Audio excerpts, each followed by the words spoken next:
எல்லாருக்கும் வணக்கங்க. நாங்கள் வந்து எங்கள் மிஷின் வந்து கொஞ்சம் ரிப்பேர் ஆகிடுச்சிங்க, டைலர் மிஷினு. அதை தாங்க சீர் பண்ணுறோம்.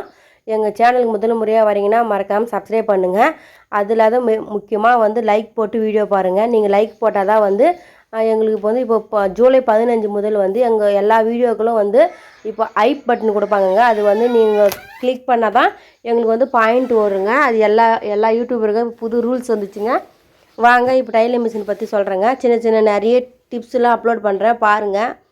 நிறைய ப்ளவுஸு ஸ்டிச்சிங் வீடியோ, கட்டிங் வீடியோலாம் நிறைய அப்லோட் பண்ணியிருக்கேன் பாருங்கள்.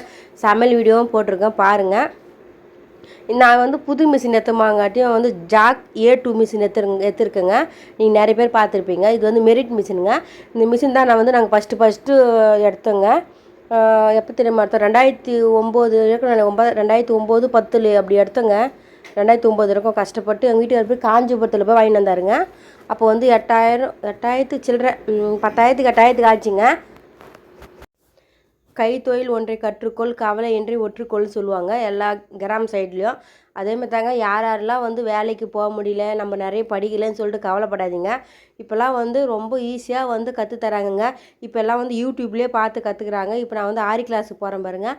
அங்கே ஒரு பொண்ணு வந்து அறியாத பொண்ணு தாங்க, குழந்தை ஒரு 12 மாத குழந்தை கையில் வச்சுக்கின்னு ஆரி ப்ளவுஸ்லாம் வந்து யூடியூப்லேயே பார்த்து போட்டுன்னு வந்துக்கிறாங்க. அவ்வளோ சூப்பராக இருந்ததுங்க.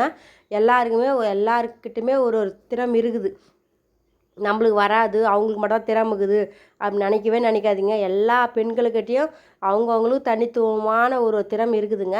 நாங்கள் வந்து இந்த டைலர் மிஷின் வந்து ரொம்ப நாளாக வெளியே போட்டிருந்தோமா, அந்த நாடா வந்து மக்கிட்டு இருந்தது. நாடா வந்து நான் வந்து சேரீயில் வந்து கட் பண்ணி போட்டிருந்தேன். ரேஷன் சேரீ இருக்கலாங்க, அந்த கரையை திரித்து ரவுண்டு பண்ணி நான் போட்டிருந்தேன் பாருங்கள். அது வந்து கட் ஆயிடுச்சு.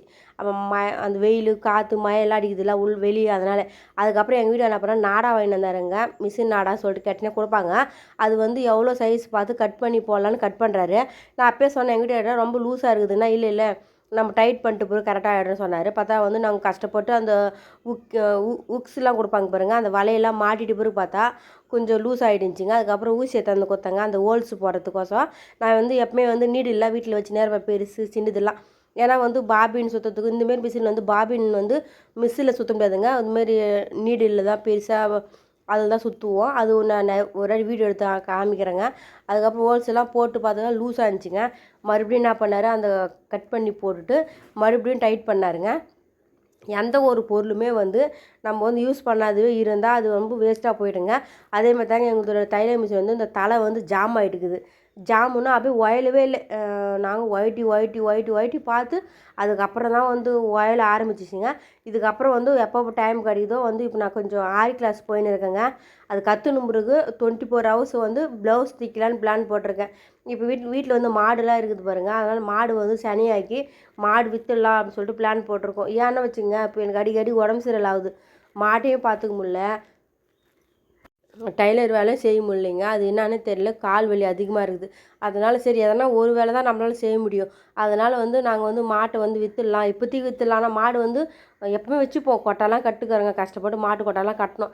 கொஞ்ச நாள் பொறுத்து மாடு பிடிச்சிக்கலான்னு சொல்லிட்டு பிளான் போட்டிருக்கோம். பசங்களாம் படிக்கிறாங்கல்ல, இப்போ எங்கன்னா ஒரு அர்ஜென்ட்டாக ஒரு உடம்பு சரியில்லைனா கூட குழந்தைங்க 2 பேரும் படிக்கிறதுனால இப்போ அவரும் நானும் எங்களால் பார்த்துக்க முடியாத சூழ்நிலை தான். யாருக்கிட்டங்க மாடு விடுவேன், எல்லாருக்கிட்டையுமே மாடு இருக்கும். அதனால் அப்படி பிளான் போட்டிருக்கோம்.